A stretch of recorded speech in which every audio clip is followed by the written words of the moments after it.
What is life like in the Soviet Union? Is there censorship? Is there enough to eat? How do the people live? What do they do in their daily lives? And how is it different than our life in America? Tonight we have a very, very special guest, someone who lived their whole life in the Soviet Union and has only been in the United States for 6 months. We will talk about the real way that life progresses in the Soviet Union tonight on Dimensions. Love one another. As I have loved you. Care for each other. As I have cared for you. Bear one another's burdens. Share each other's joys. Love one another. Love one another. And bring each other home. Come together as a family. Come together to your house of worship every week. Worship together, grow together. A message from Religion in American Life.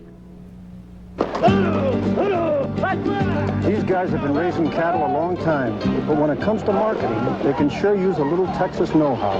As a Peace Corps volunteer, I'm showing them how to use what little capital they do have to raise a herd that'll generate some real income. It may be just a start, but let me tell you, a good bottom line translates in any language. I took my experience and put it to work in the Peace Corps. The United States Peace Corps, the toughest job you'll ever love. My guest this week is someone who we will only call Igor. Igor is an immigrant from the Soviet Union who is Jewish, who has been living in our country for 6 months. He's become friendly with myself and with the Jewish community here, and we are going to talk to Igor. And again, we only call him Igor because he does have a lot of family left in the Soviet Union, and we do not want him to get into any trouble. We're going to talk to Igor tonight about what it is to grow up and live in the Soviet Union. Igor, thanks for coming out. Thank you, Rabbi, for the invitation. It's an act of courage, isn't it, for you to come out? Aren't you afraid a little bit that the KGB sort of watches this stuff? Well, I should have mentioned that KGB and, all this political stuff, it's a little bit exaggerated. Well, of course, KGB is not a CIA, and it's a hot subject to discuss, but the first thing I would like to mention that I have left Soviet Union legally. It means that I'm not a defector. Mm-hmm. It means that I have obtained an immigration visa, and I left Soviet Union absolutely peacefully. 2 questions, Igor. Is Right. it difficult to leave the Soviet Union, and why did you leave? Okay, first question, is it difficult? Of course, it is difficult. Well, I guess everybody have heard about so-called refuseniks. It means the people who want to leave the country, they have to apply to certain organizations in Soviet Union, and they usually get the refuse.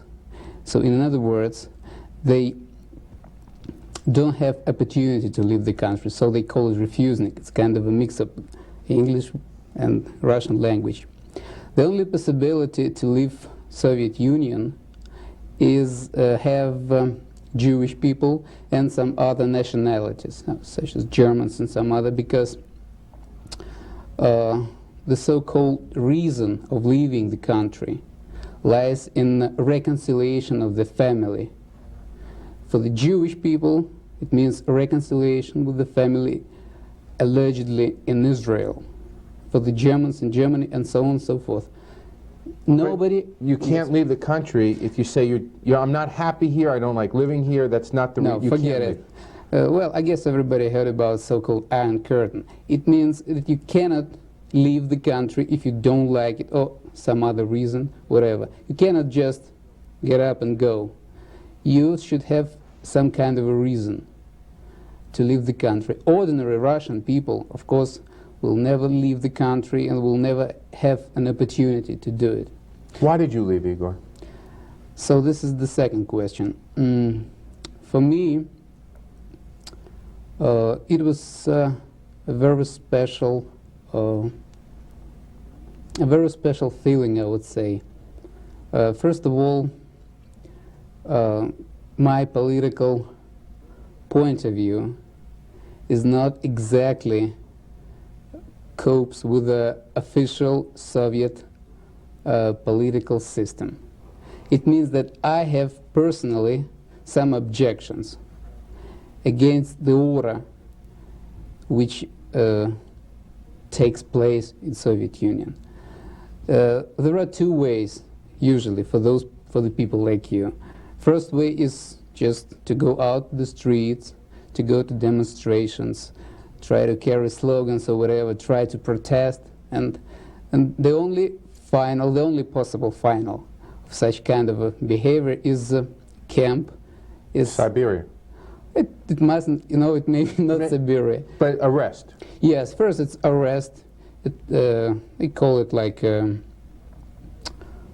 just you break the order, or you break the public silence, whatever you call it, you name it.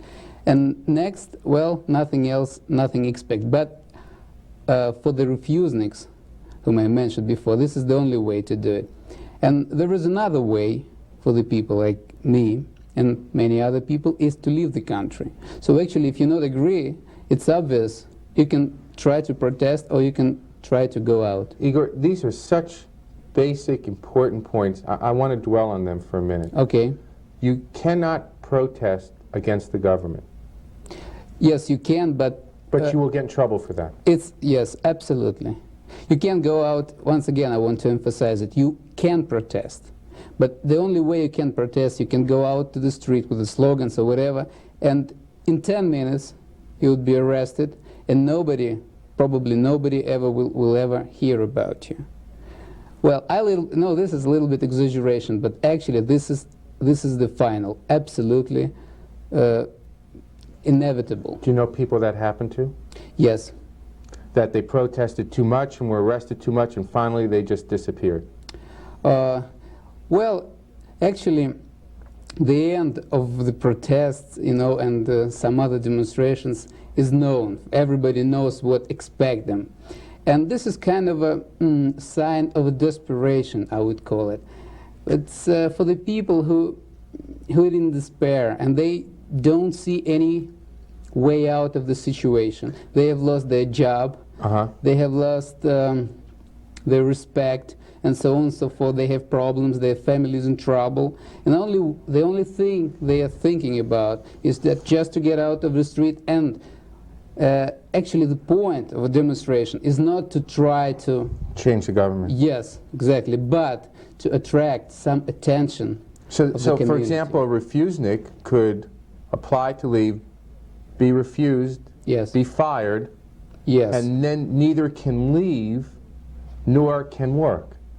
Yes, actually he can work, but it's on the paper. It means you can, if you high quality specialist or whatever, you can get yourself just, excuse me for this word, lousy job, and keep on carrying on. And the main thing is that it's not that you are a refusenik, but you never know when you would be able to leave the country. So you never know when there would be an end of your poor living.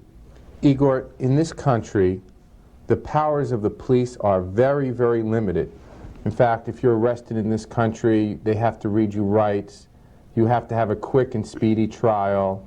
It has to be a relatively fair system. Does that exist in Russia? No, absolutely positive about it. I would say that the power of the Soviet police, they call it militia, well, it's almost doesn't have any limitations. They have no limitations. No, they can do whatever they want, and you can never sue any government organization. And I want to remind you that every organization in Soviet Union is government ruled. So the militia, so-called, it's a government institution, and you cannot go to the court. Can the police break in your house whenever they want? Well, personally, I have never heard about it. But the point is that actually they can do whatever they want, because there would be no consequences about it. This is very important. And you never know what you should expect. And the other thing is that afterwards, they can find a crime sentence in it afterwards. It means that they may say whatever they want that you have done before. So it was kind So of... there's no speedy process or due process for No. if you're accused? No. Were you afraid of the police? Well, personally, I wasn't afraid of the police because I haven't done anything. I'm not a criminal, and I haven't done anything criminal. But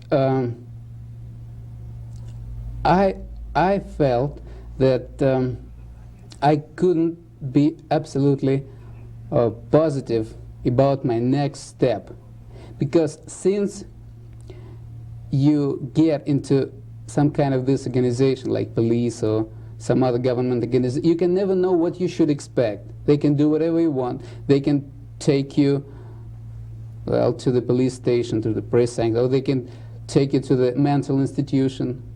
This is also very common. And inside it, they can do whatever they want. And there is no such a force in the world that would save you. So unless you would be able to attract some attention from the outside. But there's no force internally, no lawyer, anything that could help you? No. Well, the nearest example is with the academician Sakharov. So they keep him in exile and nobody can help me. And they give him drugs? Reportedly. I don't know. Igor, in the papers, as you grew up in Russia, did you get the truth?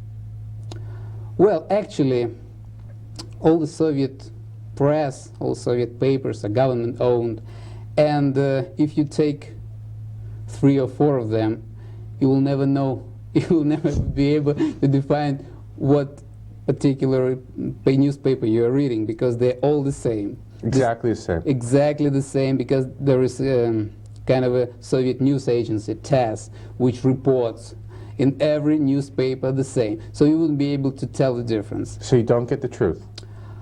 You get what the government wants you to know? I wouldn't say that they conceal the truth, but you know, there are many kinds of lying. Just concealing, or just keep silence, or, well, you know what I mean. Just not to tell. This is also kind of lie. And about certain events, of course, the Soviet press never reports. The Soviet press and television, then, was not a good way to learn what was happening. Would you agree with that? Well, actually, from a Soviet television, you can take, you know, something useful for you. But if you want to have your own opinion, you have to turn to independent sources, because the very important thing is in Soviet Union that they don't give you the news, they give you opinion. What were those independent sources that helped you form your own opinions? Well, first of all, I would like to say that I think that there is no such kind of a pure idea, like a pure independent source. The only thing is to compare some other opinions so that you can get a piece of truth out of it and then make up your mind. Let me stop you for a minute. Right. I want to keep my audience guessing, because I know we've talked before, where you got accurate information from, because you couldn't get it from the Soviet press. And when we come back, I want you to tell everyone where you got that accurate information from. You stay with us for that answer here on See you Dimensions. I have welcomed people from all nations, your parents, grandparents, and I gave them a dream of freedom and hope. Now time and the elements are destroying me. I am in desperate need of help. America, you are my dream, and I am yours. If you still believe in me, save me. Keep the torch lit. Send your contribution or call 1-800-THE-LADY. Just get in, we'll talk about it. I've got to go home. Oh, come on, Carrie. We're going to a new place. She wants to go home, right? Let's go. Whoa! You okay to drive? Yeah, I'm fine. You sure? Relax. What's a few beers? If you don't stop your friend from drinking and driving, you're as good as dead. Drinking and driving can kill a friendship. try to look like. We're with Igor, and Igor, what were your sources of information that you considered more accurate than the Soviet press? First of all, I was trying to get the more information, the better, as they say. So I was trying to get much more sources available for me, such as well-known Voice of America, BBC, and Radio Free Europe. So Radio Free Europe and the Voice of America are important. Yes, for me they were important not because they were voices from the border, but this is also important because when I was in Soviet Union and I was preparing to leave, of course I was looking for any kind of information, but also for me it was a different opinion, a different interpretation of a news, you see? And so just comparing the same event reported on different sources, if I was really interested, such as immigration of the Jews or Soviet-American relationship or whatever, I was able to obtain the more or less accurate report. Igor, we have no way of knowing, since we have there's censorship in Russia. Are the people in Russia happy with their government, in your opinion? Well, I would say this is a very difficult question to answer, because the people are all different. But majority, well, I think that in general they are. They're happy with the government. I wouldn't say that happy, because they have some problems. But the very important thing is, and the government takes care of it, that people, general in Soviet Union, don't have anything to compare with. I mean, so they keep the people so in the dark that they have nothing to compare it with. Exactly. I think, in my opinion, is that if they let out some people, or most of the people, or if some people would be able to leave the country, just to travel, to look around, and then have opportunity to get back, it would be much more different in Soviet Union. But I think this is a very important thing, that people don't have opportunity to leave the country and get back, because the government doesn't want them to bring, see what they're missing. Right, and to bring other opinion. And the also important thing is upbringing. The people brought up so that they don't know that there is another world, another people, another points of view, and not everything in this world depends on what you've been told all your life. But most people won't question it. Yes, because of their upbringing, you know. They've been told as they were born that this is the only way to live, this is the best way to live, and everything else is wrong, and you have to listen. And as people grow up in Russia, as kids grow up, they are getting used to the thought that there is somebody up there who cares about them. It's like another Tsar who takes care about them, and nothing is going to happen to them. Because the government will take care of them. Yes. And, well, in certain levels of intelligence and so on and so forth, people, of course, discuss the politics and the government. And I think the most intelligent people definitely not happy with the government. But the other thing I should mention, that this is not very popular to criticize government and to discuss it, because people are not involved in the political events in the country. They never had elections. Actually, they never did. It wasn't elections all the time.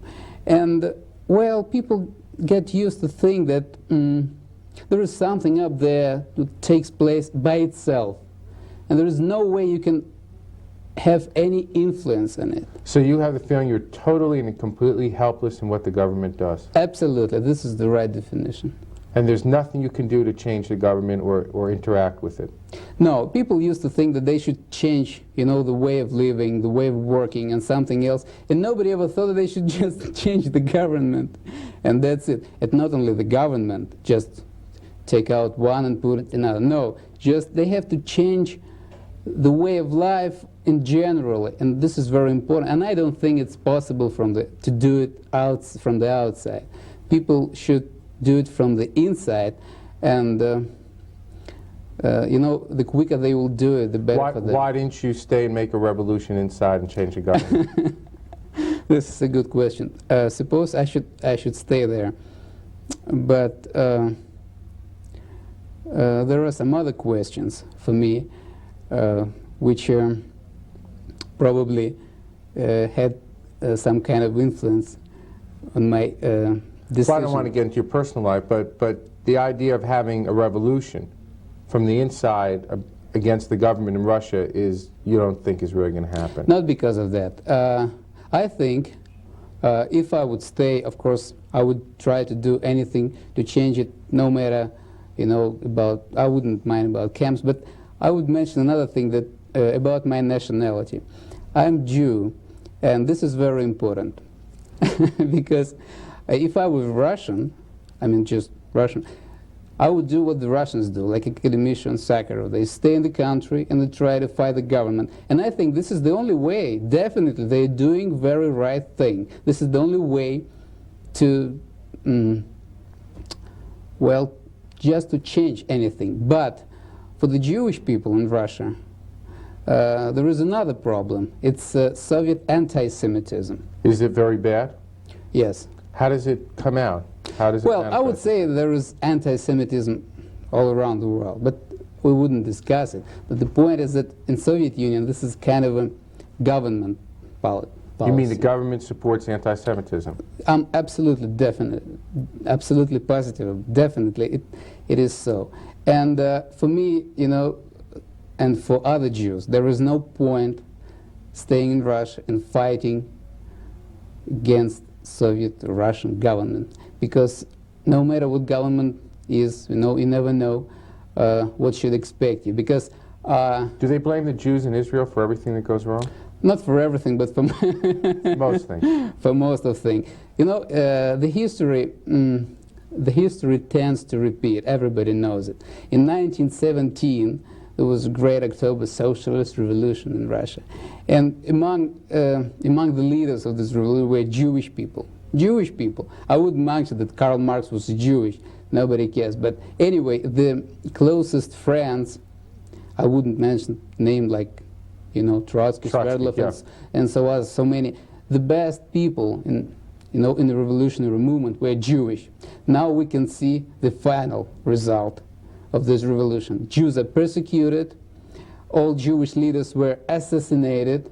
So, as they used to say, if you don't, take lessons from the history, you will repeat them. Yeah, you will repeat them. So, Igor, if you're religious, not just Jewish, but any religion, don't people sort of laugh at you in Russia? Religion is not very popular in Russia, is it? Well, actually, the state policy is atheism. Is atheism? Yes. And in school and in colleges, universities, they teach you atheism.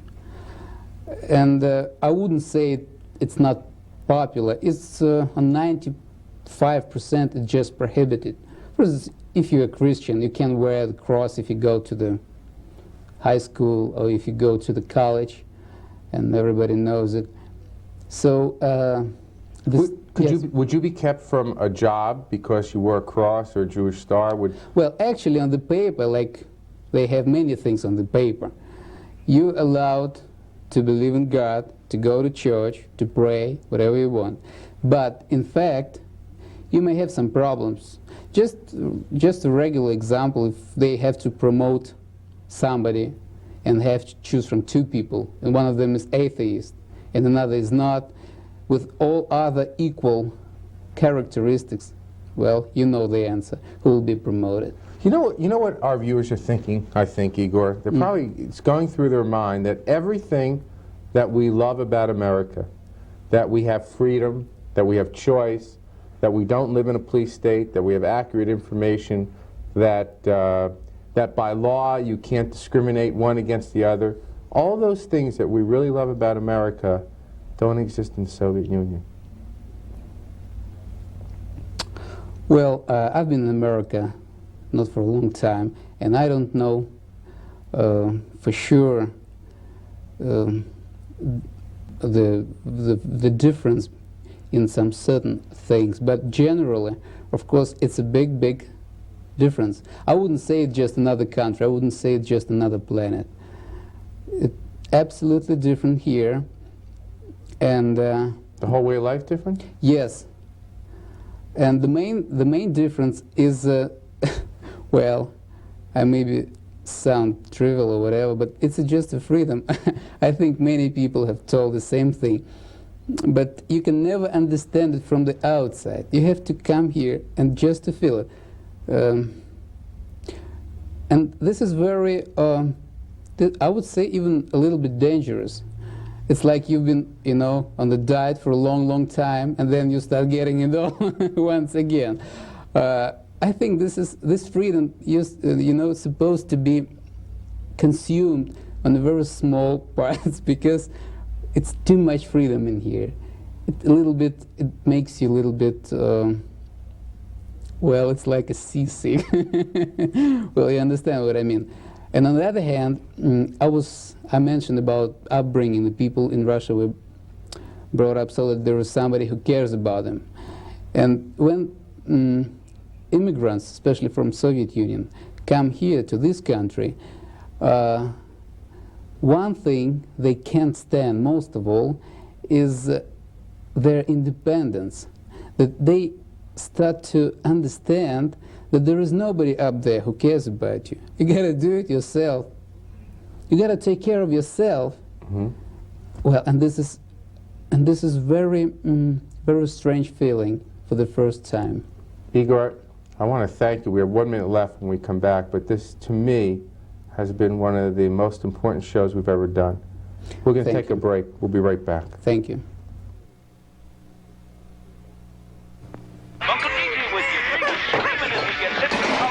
Bad days.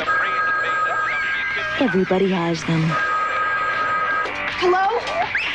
No, not even with both of us working. The baby is crying. I gotta go. Even the littlest thing can set you off. Stop. Take time out. Count to 10. Get hold of yourself before you take hold of your child. Write Prevent Child Abuse, Box 2866, Chicago. That's Jenny. But that's not Jenny's dad. If she gets into that car, that may be the last time you'll see Jenny. I'm McGruff, the crime dog. See those kids?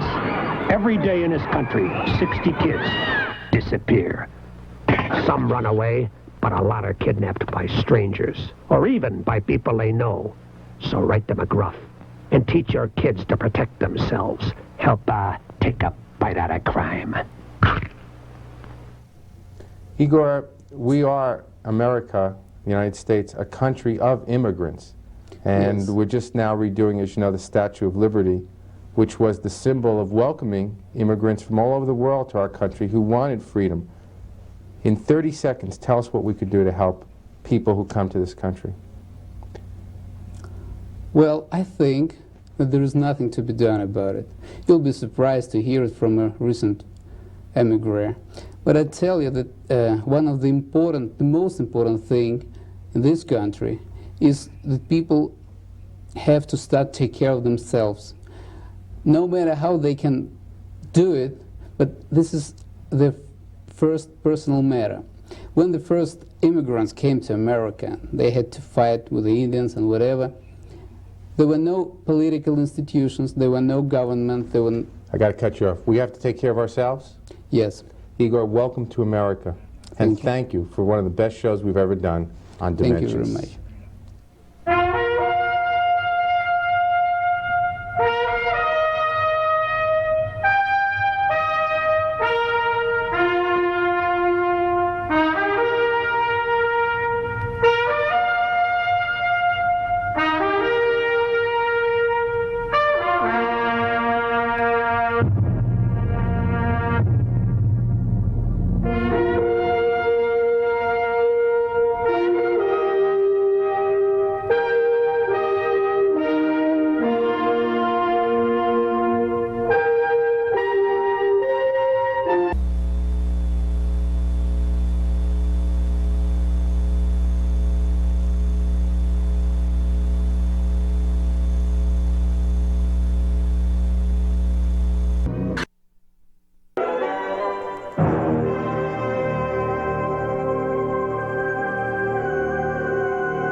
And that's all for tonight.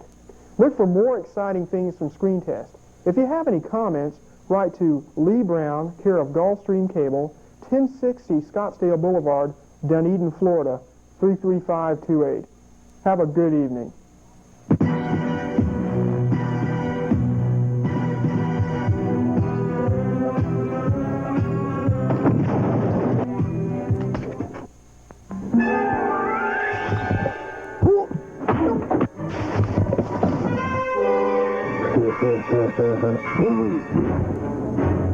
Go on.